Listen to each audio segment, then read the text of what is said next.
নমস্কার। আজকের গল্প বিভূতিভূষণ বন্দ্যোপাধ্যায়ের লেখা একটি কোঠাবাড়ির ইতিহাস। সন 1240 সাল, সকালবেলা, কাল দোল পূর্ণিমা। কালীপদ চৌধুরী ব্যস্ত হইয়া উঠিয়াছেন। খই দই খাইয়া তিনি এখনই রওনা হইবেন। অক্ষয় মিস্ত্রিকে ডাকিয়া আনিয়া কোঠাঘরের আনুমানিক ব্যয় ঠিক করিতে হইবে। রামতরণ বাড়ুজ্যে কৃষ্ণনগর কোর্টের নকল নবিশ। গ্রামে অগাধ পয়সা প্রতিপত্তি। 2 পয়সা করিয়াছেন, গোলাপালা জমি জমাও করিয়াছেন। ছুটিতে রামচরণ বাড়ি আসিয়াছেন। চণ্ডী মণ্ডপে বসিয়া তামাক টানিতেছেন সকালবেলা। কালীপদ চৌধুরীকে দেখিয়া কহিলেন, কোথায় চললে হে? আজ্ঞে কাকা, অক্ষয় মিস্ত্রিকে একবার ডাকতে যাচ্ছি। কেন হে? অক্ষয় মিস্ত্রিকে কি হবে তোমার? কালীপদ আসিয়া বসিলেন চণ্ডী মণ্ডপের দাওয়ায়। বলিলেন, বাহ, এবার মিছরে গাছটাতে খুব বোল হয়েছে দেখছি। বসন্তের সকাল, একটু একটু ঠান্ডা বাতাস বহিতেছে। আম্রমুকুলের সুমিষ্ট সৌরভে ভরপুর। রামতরণ বলিলেন, আরবারও বোল হয়েছিল ভালো, কুয়াশাতে সব ঝাই পড়ে গেল। দেখো এবছর কি হয়। বোল তো ভালোই হয়, তবে টিকে থাকে না। বসো বাবা। এই সময় রামতরণের ভাইজি একটা কাঁসার সাগরিতে চাল ভাজা, নারকেল কোড়া ও খানিকটা গুড় লইয়া আসিয়া বলিল, জ্যাঠামশাই, খাবার খান। রামতরণ ব্যস্ত হইয়া বলিলেন, ও শৈল, এই তোর কালীপদ দাদা এসেছে, বাড়ি গিয়ে তোর জ্যাঠাইমাকে বলগে। কালীপদ বলিলেন, না না কাকা, আমি এইমাত্র 2 খই খেয়ে বেরিয়েছি। আমায় যেতে হবে সেই পুব পাড়া। অক্ষয় মিস্ত্রিকে বাড়ি পাওয়া দরকার, আমি উঠি। না না, বসো। 2টি চাল ভাজা খেলে তোমাদের মতন ছেলে ছোকরা মানুষের আর অক্ষিদে হবে না। যা শৈলী, নিয়ে আয় তো। ভালো হয়ে উঠে এসে বসো না।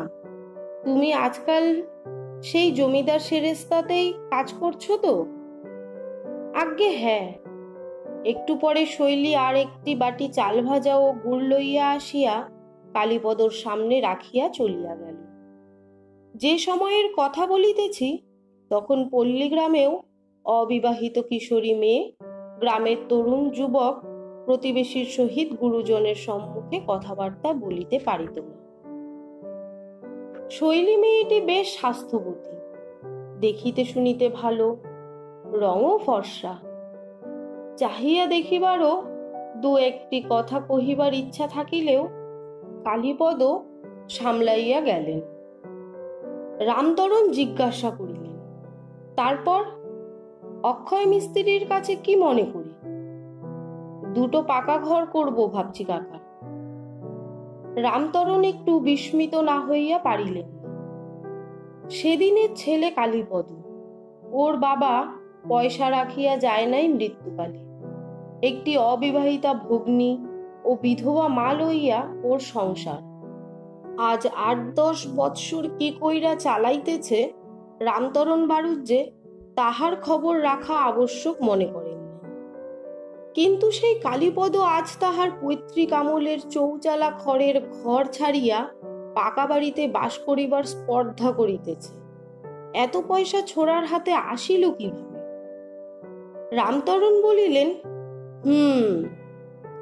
আচ্ছা কাকা, আপনি বলতে পারেন, 2খানা ঘর মাত্র, দরজা জানালা, সামনে একটু রোয়াক, এতে কত খরচ পড়তে পারে?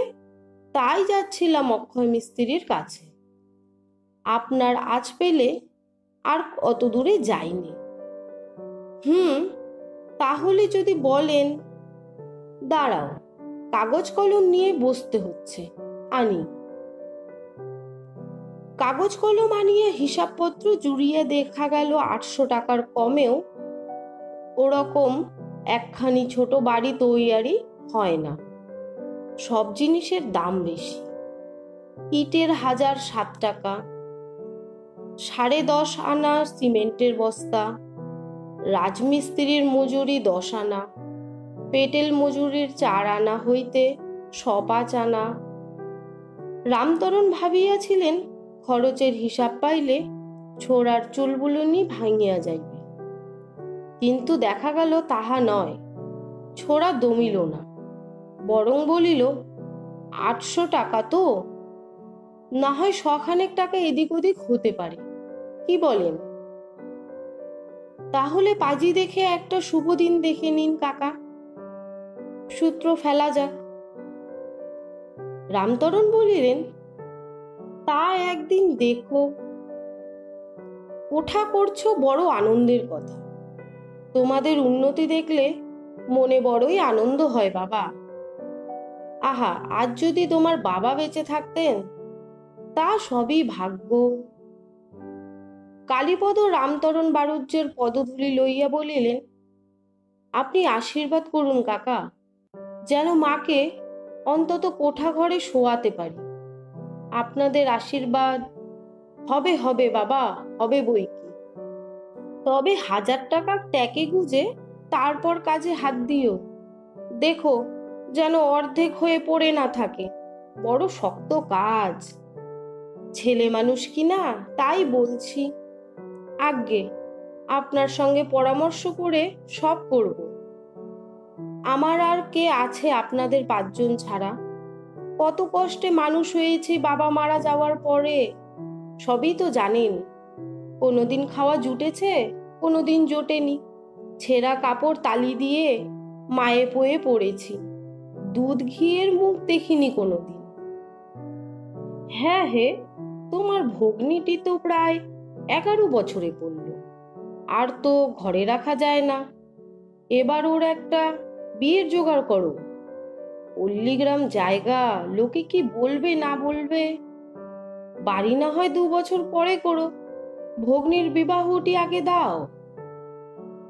তাও সন্ধান দেখছি কাকা, ও বেলায় এসে বলবো এখন সব। আচ্ছা উঠি তাহলে এখন। কালীপদ চৌধুরী চলিয়া গেলেন। রামতরণ বাড়ুজ্যের সকালটা মাটি হইয়া গেল। না, আজ আর কোনো কাজ করা চলিবে না।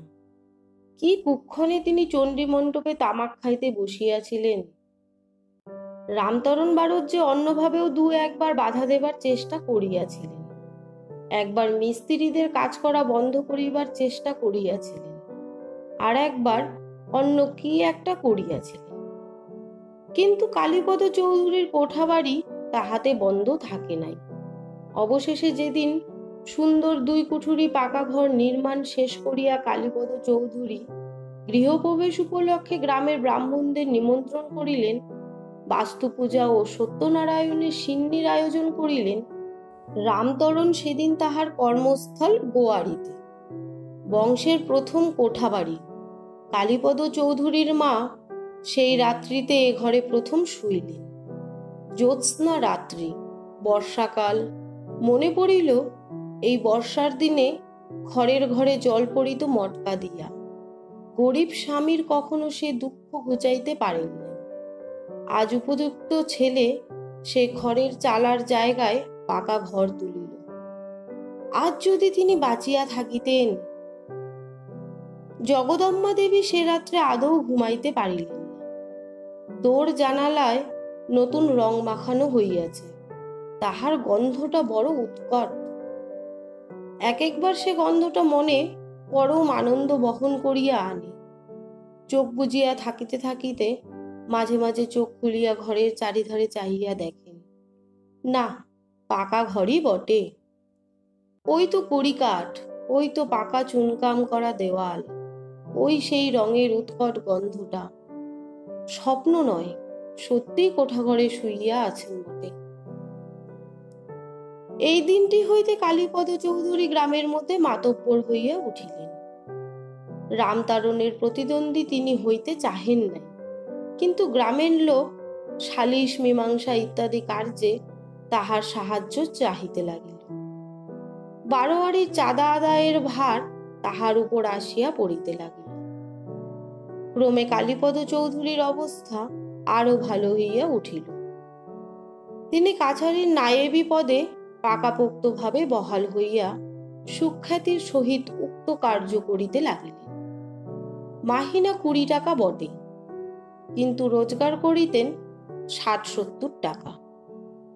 যে সময় 9 শিকা উৎকৃষ্ট বালাম চাউলের মন, 10 আনা গব্যঘৃতের সের, 16 সের খাঁটি দুগ্ধ টাকায় একটা 2-3 সের ওজনের রোহিত মৎস্যের দাম বড়জোর 1 টাকা, সে সময়ে কালীপদ চৌধুরী গ্রামের মধ্যে অবস্থাপন্ন মাতব্বর গৃহস্থ বলিয়া গণ্য কেন না হইবেন?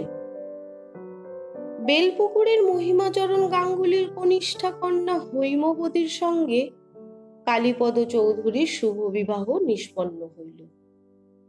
লক্ষ্মী যখন আসেন, কোন দিক দিয়ে আসেন বোঝা যায় না। এই বিবাহের পর হইতেই কালীপদ চৌধুরীর অবস্থা খুব ভালো হইতে লাগিল। রামতরণ বাড়ুজ্যে বৃদ্ধ হইয়া কার্যে অবসর গ্রহণ করিলেন। নকল নবিশের কাজে পেনশন নাই। তাহার অবস্থা পূর্বাপক্ষে খারাপ হইয়া পড়িল। তবে একেবারে গরিব হইয়া তিনি কোনোদিনই পড়েন নাই, কারণ হুঁশিয়ারি রামতরণ অনেক জায়গা জমি করিয়া লইয়াছিলেন। বছরের ধান গোলায় মজুতি থাকিত। কালীপদ চৌধুরীর একটি ছেলে ও 3টি মেয়ে। ছেলেটি গ্রাম্য পাঠশালায় পড়িবার পরে কিছুদিন বাড়ি বসিয়া জমিদারি সেরেস্তার কার্য শিখিতেছিল, কিন্তু এক বন্ধুর পরামর্শে তাহাকে দূরবর্তী মহকুমার ইংরেজি স্কুলে ভর্তি করিয়া দেওয়া হইল। ইংরেজি লেখাপড়ার চাল তখন গ্রামে প্রবেশ করিয়াছে। 2-3টি ছেলে এন্ট্রান্স পাশও করিয়াছে। রামতরণ বাড়ুজ্যের বড় নাতি তাহাদের অন্যতম। 1280 সাল কালীপদ চৌধুরীর ছেলে সুকুমার চৌধুরী দেশেই হোমিওপ্যাথিক ডাক্তারি করিয়া 2 পয়সা উপার্জন করিতেছে। কালীপদ চৌধুরীর বয়স 64 কোঠায় ঠেকিয়াছে। রামতরণ বাড়ুজ্যে অতি বৃদ্ধ অবস্থায় এখনো বাঁচিয়া আছেন, তবে নড়িয়া চড়িয়া বেড়াইবার আর ক্ষমতা নেই। তাহার ছেলেরা চাকুরি করিতেছে, আবার বাড়ি হইবে। সুকুমারের সময় নাই, সে পয়সাওয়ালা ডাক্তার। বৃদ্ধ কালীপদ চৌধুরী ছুটাছুটি করিয়া বেড়াইতেছেন, কোথায় চুন, কোথায় সিমেন্ট। 2টি বড় সেগুন গাছ কাটাইয়াছেন সর্বপরামানিকের বাগানে। মুর্শিদাবাদ হইতে করাত টানিবার মিস্ত্রি ও ছুতার মিস্ত্রি আনাইয়া সেই বাগানেরই কাঠচেরাই ও দরজা জানালা, কড়িবর্গা ইত্যাদি তৈরি হইতেছে। ছেলে বাড়ি দোতলা করিবে, পূজার দালান তৈরি করিবে, পুকুর কাটাইবে। বৃদ্ধের উৎসাহের সীমা নেই। অতি বৃদ্ধ রামতরণ বলিলেন, কে? আজ্ঞে কাকা, আমি কালীপদ। এসো এসো বাবা। তো কি মনে করে? শুনলাম আপনি নাকি কখানা পুরনো কড়ি বিক্রি করিবেন। কার বাড়ি? আজ্ঞে বাড়ি না, কড়ি, ঘরের কড়ি বিক্রি আছে শুনলাম আপনার এখানে। কেন? সুকুমার বাড়িটা দোতলা করবে, আর বলছে পুজোর দালানটা করবে সঙ্গে সঙ্গে। মহামায়ার কৃপা সবই, যদি তাকে এবার আনা যায়। আর আমার তো এখন গেলেই হয়। আপনাদের কোলে পিঠে মানুষ হলাম, আমরাই বুড়ো হয়ে গেলাম। এখন ওদের সব নাতি 2টো আছে, ধুলোগুড়ো বংশের। আশীর্বাদ করুন যেন ওরা মানুষ হয়ে বংশের নাম রাখে। বসো বসো বাবা। সুকুমার হীরের টুকরো ছেলে, তা বাড়ি করবে বই কি। 2 পয়সা রোজগারও করছে, আর আমার ওই বাদরগুলো দেখো, মানুষ হলো না, পুরনো কড়ি আছে, নিয়ে যেও। ও আমার সেই পৈতৃক আমলের বাড়ির কড়ি, নিয়ে যেও, দর একটা যা হয় ঠিক করে দেব। কালীপদ বিদায় লইলে রামতরণ বাড়ুজ্যে দীর্ঘ নিঃশ্বাস ফেললেন। খাইতে পাইত না ওই কালীপদ চৌধুরী। ওর মা লোকের বাড়ি রাঁধুনির কাজ করিয়া ছেলেকে মানুষ করিয়াছিল, তিনি তো সবই জানেন। আজ তাহার ছেলে দোতলা কোঠা তুলিতেছে, আবার পূজার দালান তুলিয়া দুর্গোৎসব করিবে বলিয়াও শাসাইয়া গেল, সবই অদৃষ্ট। 3 মাসের মধ্যে সুকুমারের দোতলা বাড়ি উঠিল বিস্তর ছুটাছুটির পরে। একখানা মনের মতো বাড়ি তুলিতে সোজা হাঙ্গামা নয়। চুন সুরকি ইট কাঠ জোগাড় করিতে এই 3 মাস পিতা পুত্রের সময়ে স্নান হয় নাই, সময়ে আহার হয় নাই। খুব ধুমধামে গৃহপ্রবেশ হইল। রামতরণ বাড়ুজ্যে চিড়ে দইয়ের ফলার করিয়া গেলেন।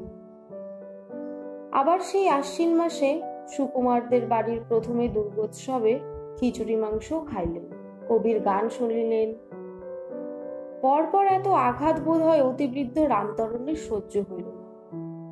সেই অগ্রহায়ণ শীতকালের প্রথমেই সামান্য 2 দিনের জ্বরে তাহার দেহান্ত ঘটিল। সুকুমার পৈতৃক ভিটাতেই দোতলা বাড়ি উঠিয়াছিল। তাহার পিতা প্রথম যৌবনে সর্বপ্রথম যে একতলা ক্ষুদ্র বাড়িটা তোলেন ভিটাতে, যে বাড়িটা এক সময় রামতরণ বাড়ুজ্যের মনে কত ঈর্ষার সঞ্চার করিয়াছিল, সেই বাড়িটার আদর কমিয়া গেল। দোতলা বাড়ির পিছনে সেটা অনাদৃত অবস্থায় জিনিসপত্র রাখিবার ভাড়ার ঘর এবং 2-1 আশ্রিতা দুঃসম্পর্কীয় আত্মীয়াদের শয়নঘর হিসাবে ব্যবহৃত হইতে লাগিল। হ্যাঁ, কেবল একটি কথা, বাড়িতে সত্যনারায়ণ পূজা ও সিন্নি বিতরণ করা হইলে তাহা ওই পুরনো কোঠা বাড়িতেই হইয়া থাকে। সুকুমার ডাক্তার হিসাবে নাম করিল ভালো। অনেক দূর হইতে লোকে রোগী দেখাইতে আসে। যাহারা আসে তাহারা একবার ডাক্তারবাবুর নতুন দোতলা বাড়ি দেখিয়া যায়। পূজার দালান তো গ্রামে মোটে ওই একটি, দুর্গোৎসব ডাক্তার বাড়ি ছাড়া আর কোথাও হয় না। সুকুমারের 2 সংসার। প্রথম পক্ষের কোনো সন্তানাদি হয় নাই, দ্বিতীয় পক্ষের স্ত্রীর পরপর 4-5টি ছেলে মেয়ে হইল।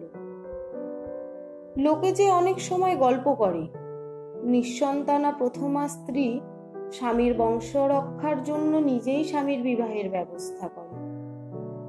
সুকুমারের জীবনে তাহা বাস্তব সত্যে পরিণত হইয়াছে।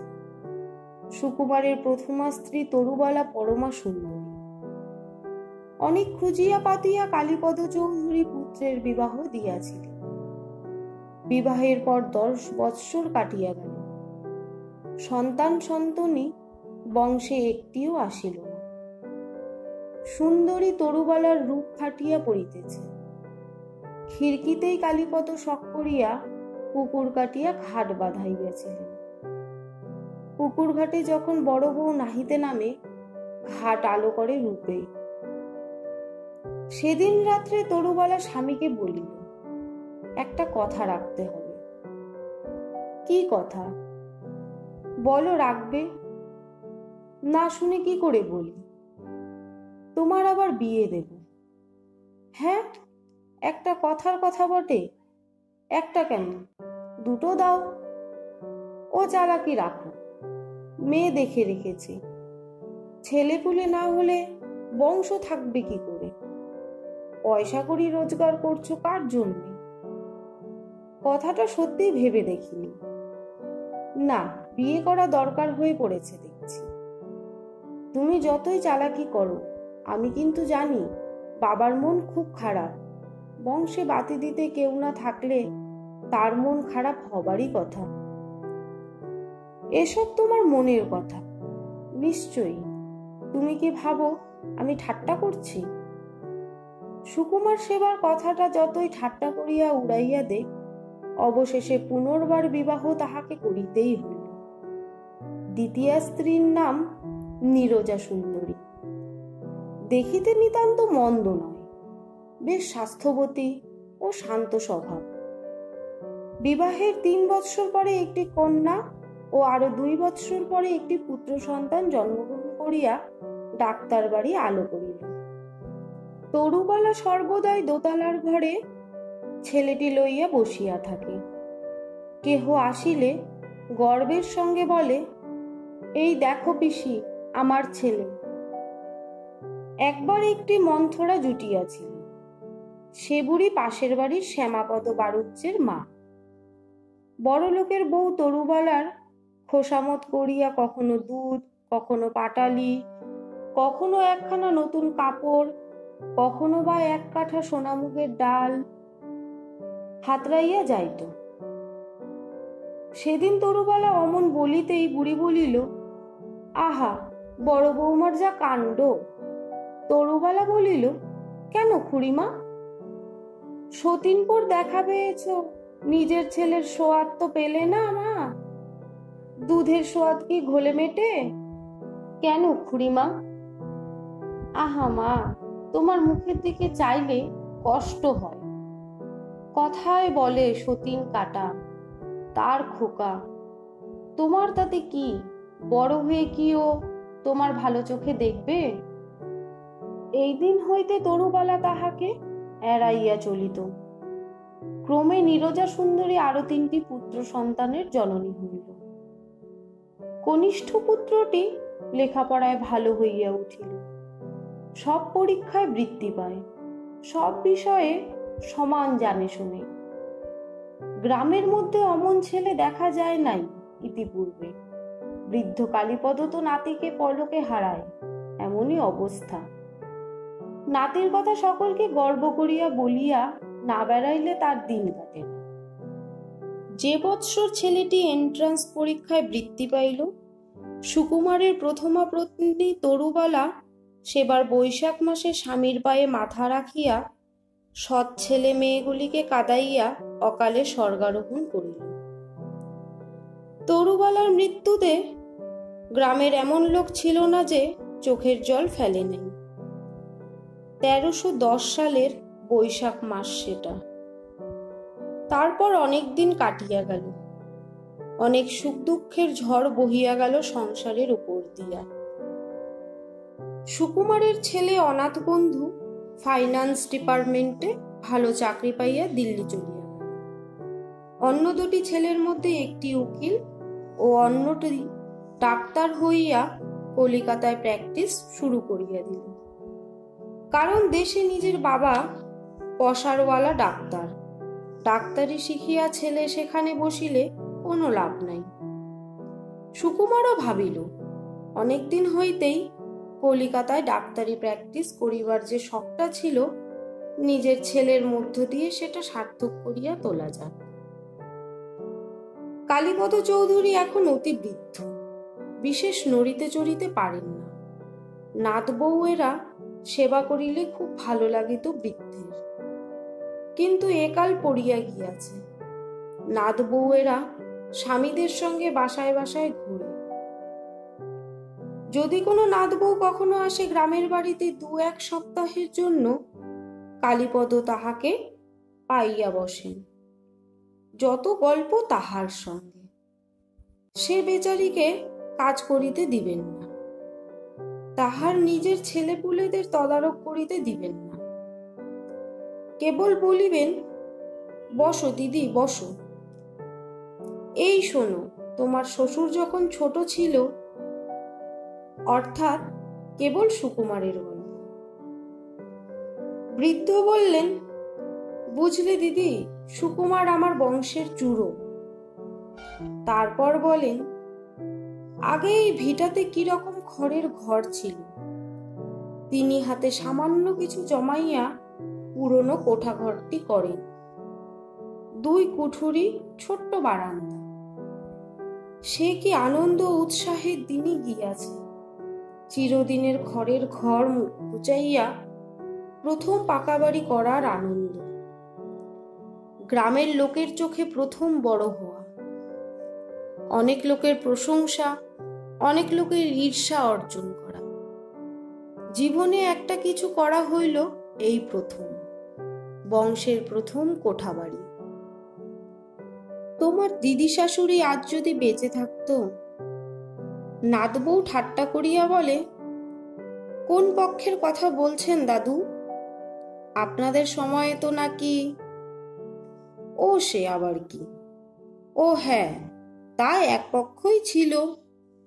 এখন এই আর এক পক্ষ হয়েছে, এমন টুকটুকে, বলিয়া নাতবউয়ের গাল টিপিয়া দেন। নাতবউ বলে, ও দাদু, এবার চলুন, আপনাকে বাসায় নিয়ে যাব। না দিদি, সে বয়স আর কি আছে? এখন গাড়িতে উঠতে নামতে ভয় হয়। তারপর অনেক বছর কাটিয়া গেল। 1340 সাল। স্বর্গত কালীপদ চৌধুরীর পৌত্র অনাথ বন্ধু এখন ফাইন্যান্স ডিপার্টমেন্টে বড় চাকরি। পেনশন লইবার সময় এখনো হয় না, তবে খুব বেশি দেরিও নাই। বড় ছেলেটি ডেপুটি ম্যাজিস্ট্রেট, অন্য দুটি ছেলে এখনো ছাত্র। অনাথ বন্ধুর পিতা সুকুমার এখন বৃদ্ধ। ছেলেরা এখন আর তাহাকে ডাক্তারি করিতে দেয় না। লেক রোডের ধারে হাল ফ্যাশনের তেতলা বাড়ি সম্প্রতি শেষ হয়ে গেছে। দুই ছেলের নামে পাশেই কয়েক কাঠা জমি আগেই অনাথ বন্ধু কিনিয়া রাখিয়াছিলেন। আজ বছর 10 আগে এক দালাল বন্ধুর সাহায্যে। গৃহপ্রবেশের দিন অনেক বড় বড় চাকুরে, এমনকি কয়েকজন সাহেব শুভ নিমন্ত্রিত হইয়া আসিলেন। খাওয়া দাওয়ার ব্যবস্থা ভালোই হলো। অনাথ বন্ধুর প্রতিজ্ঞা ছিল, কলিকাতায় বাড়ি না করিয়া বড় ছেলের বিবাহ দিবেন না, নতুবা বিশ্ববিদ্যালয় কৃতি ছাত্র ও ডেপুটি ম্যাজিস্ট্রেট পুত্রের বিবাহের সম্বন্ধ কত বড় বড় ঘর হইতে আসিতেছে।